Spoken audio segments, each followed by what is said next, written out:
कपाटामध्ये कितीही साड्या असो, आपल्याला एकच टेन्शन असतं की यामधली कुठली साडी घालायची.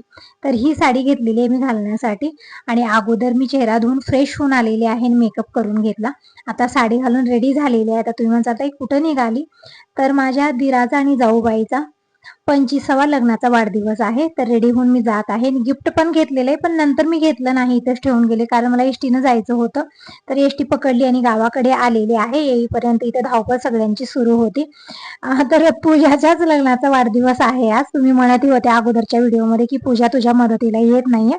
तर तिला पण घरची कामं असतात ना, त्यामुळे तिला येणं होत नाही, जे त्यांची अडचण असते त्यामुळे.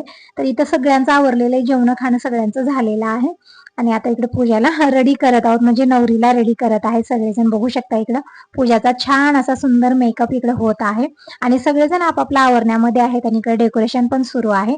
काल यांनी हळदीचा कार्यक्रम पण केला आणि आज लग्नाचा वाढदिवसाचा कार्यक्रम खूप छान असा केलेला आहे. डेकोरेशन खूप छान सुंदर केलेलं आहे आणि जसं नवरा नवरीची एंट्री होते ना, सेम तशी धमाकेदार डान्स करत एंट्री झालेली आहे स्टेजकडे आणि खूप सुंदर असं डेकोरेशन केलेलं आहे. एकमेकांच्या गळ्यात फुलांचे हार घातलेले आहेत आणि छान असं केक कट केलेला आहे. तर लग्नाचा वाढदिवस खूप छान आणि सुंदर साजरा केला.